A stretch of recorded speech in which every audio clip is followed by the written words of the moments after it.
Ya, maksud saya, Musa itu bertemu firmannya itu dalam bentuk apa firmannya itu? Apakah bentuknya Seperti nyala-nyala api, manusia? Pak. Oh, seperti nyala-nyala api ya. Iya. Itu juga Begini, ada di Al-Quran, Pak. Kalau di Al-Quran itu saya tidak hafal itu ayatnya. Ya, itu surat Kalau 20 ayat 7 sampai 9, Pak. Itu bisa kamu baca kok. Itu juga diceritakan bisa ketika berapa? Nabi Musa bertemu. Surat berapa? Surat 20, surat ya, ayat 7 sampai 9.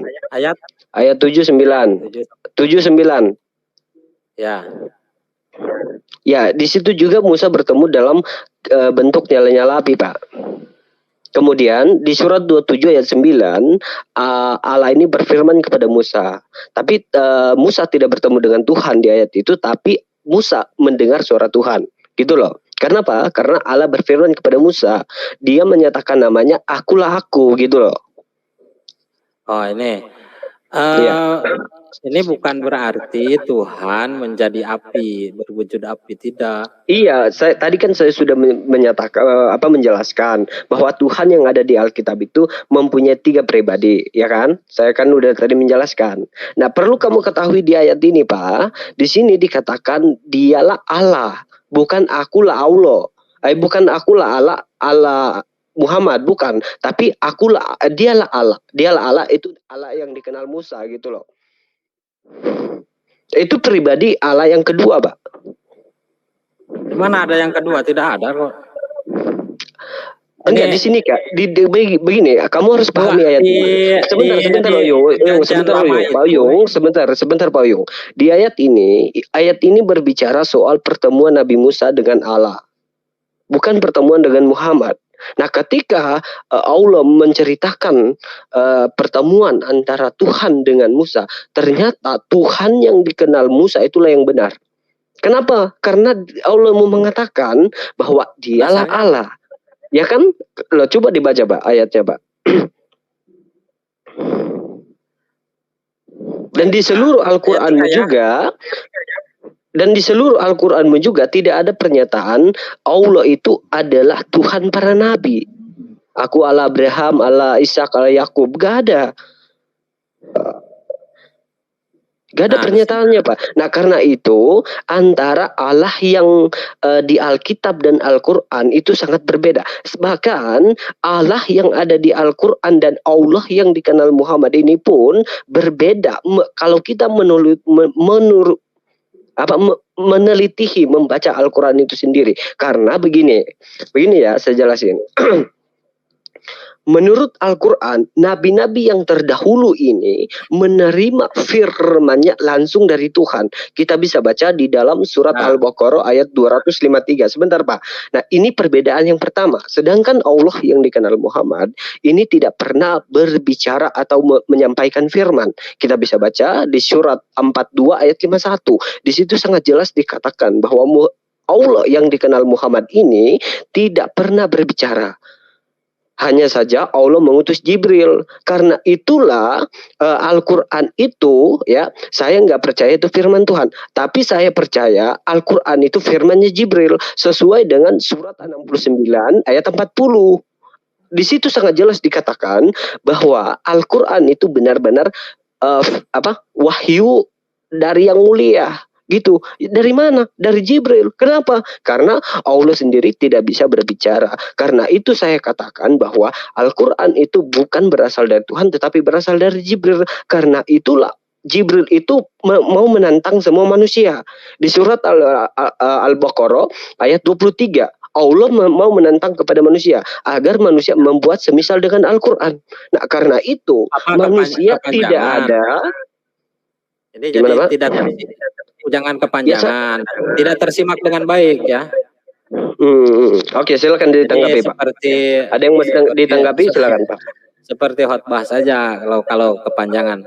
Begini, saya menggarisbawahi tadi ya tentang Musa di Keluaran ayat 3. Saya rasa Tuhan yang Bapak sembah juga bukan Tuhannya yang ada di Perjanjian Lama. Karena di Perjanjian Lama tadi Bapak sebutkan Tuhan kami 3 pribadi. ketika di perjanjian lama, adakah yang mengutarakan bahwa kamilah 3 pribadi Tuhan gitu ya di ayat-ayat perjanjian lama? Saya rasa saya tidak menemukan soal itu. Berarti Tuhan Bapa juga tidak ada di perjanjian lama begitu. Baik, baik. Coba Bapak baca di dalam Kejadian pasal 1, pasal 1. Kejadian pasal 1. Ya, Kejadian pasal 1 ayat 2 dan 3. Di situ Allah menceritakan Ia menciptakan langit dan bumi dan seluruh isinya. Ada roh Allah, ada firman Allah, dan ada Allah. Dan ketiga ini tak terpisahkan satu dengan yang lain. Baik. Kita kunci ya di Kejadian 1 ayat 1 sampai ayat 3 ya, berpindah-pindah. Ada Allah, memang ada Allah. Kalau ada roh. Nah, kalau Allah yang pertama tadi roh bukan? Kan ada Allah. Terus ada roh. Iya, Pak. Kalau Allah yang pertama itu roh bukan? Apa itu? Allah itu roh, jadi roh itu juga adalah Allah, Pak. Oh, Nah, jadi itulah saya sebentar. Cuma 2. Karena kalau begitu enggak, cuma 2, ada roh, karena ada itu iya sama Allah, Pak. Hakikatnya itu kan Allah keesaannya gitu loh. Roh itu napas, Pak. Sama seperti kita, ketika Allah menciptakan manusia, Allah menciptakan kita dari debu tanah, kemudian menghembuskan napas dan tubuh. Nah, tiga pribadi ini dalam diri kita tak terpisahkan, gitu loh. Ya. Tubuh kita, napas kita, dan roh kita tak terpisahkan. Gitu, itu yang Anda harus pahami gitu loh. Katanya tadi 3 pribadi, yang pertama Allah, yang kedua roh, ketiga firman. Terus saya tanya, kalau Allah itu apa? Roh. Kalau begitu, yang pertama roh, yang kedua roh, yang ketiga firman. Nah, kan saya sudah menyatakan tadi bahwa Allah dan roh dan firman itu cuma 2. 3 pribadi, 1 hakikat. Allah, roh, dan firman itu 3 pribadi, 1 hakikat. Kalau mungkin pemikirannya begini. Kalau sama-sama roh, ulama muda begini. Ayung ini nggak paham, jadi seolah-olah kalau bertiga itu berendeng atau antri gitu kan, bingung dia. Jadi dia 3 begini, yang berbeda. Makanya beginilah, kita kalau membicarakan tentang Allah dengan orang yang belum mengenal Allah pasti blunder. Makanya Allah itu adalah roh. Ya begini, Allah itu roh. Kenapa kita hidup? Di dalam kita itu ada Allah. Cuman Allah itu adalah roh. Roh itu ada roh nafsu, ada roh sawiyah, ada roh namawa, ada roh mutmainah. Nah, Anda harus kenal itu. Kalau belum mengenal itu, ilmu belum nyampe ke situ. Makanya dibahas pun tidak nyambung. Ibarat begini, saya pernah ke Mekah, menceritakan tentang kota Mekah kepada Ayung, nggak nyambung. Ayung paling au aja. Nih gua Hiro tuh naik begini-begini ke sana ke gunung. Nah, Ayung pasti au aja karena nggak pernah ke sana gitu. Jadi demikian juga kita menceritakan dengan ruh Allah dengan Ayung yang belum mengenal ruh Allah, ya, itu nggak bakal nyambung. Nah, bagaimana caranya supaya kita mengenal? Bagaimana supaya mengenal? Satu-satunya jalan, Ayung sekarang membuka hati untuk terima Roh Kudus karena Roh Kudus ada di sekeliling Anda. Roh Kudus menerima, buka hati, masuk supaya kepikiran agar mengerti. Karena Alkitab itu firman Tuhan, Al-Quran juga firman Tuhan. Jadi supaya jangan bingung. Lemahnya kekristenan, itulah lemahnya kekristenan. Bukan lemahnya, karena membuktikan. Ajaran Kristen nanti. Nah, jadi begini. Nah, bukan. Jadi gini. Dengerin dulu. Gak bakal mengenal Yesus Tuhan kalau pada Anda adanya roh jin. Gak bakal mengenal manusia, anak manusia, kalau di dalam pikiran Anda ada roh jin. Karena Anda harus tahu, di dalam Quran itu ada surat jin, surat 72 itu surat jin.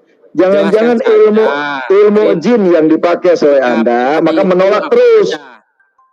Karena Anda ini masih melakukan pembelaan. Contoh, ketika Adam dan Hawa di surga, Allah suruh sujud kepada jin dan malaikat, supaya sujud kepada Adam, tidak mau sujud. Ada sebagian yang tidak mau sujud, maka dikutuklah jadi iblis. Nah, jangan sampai Pak Ayung ini jadi kelompok yang terkutuk. Begitu. Sehingga tidak mengenal Tuhan. Nah, karena iblis itu memang sengaja untuk memisahkan manusia dari Tuhannya, itu iblis. saya begitu ya. Mendengar penjelasan orang Yahudi atau rabi-rabi Yahudi yang mengutarakan bahwa Allah ini 3 pribadi. Jangan seperti di kitabnya juga ini, ketika saya tanya juga ke ulama muda, yang pertama roh, yang kedua roh, yang ketiga firman, itu jangan disebut 3 lah, kalau sama-sama yang satu, yang nomor 1, yang nomor 2 tetap saja roh ya, jadi cuma 2 pribadi kalau begitu. Makanya Anda harus punya akal, makanya Anda harus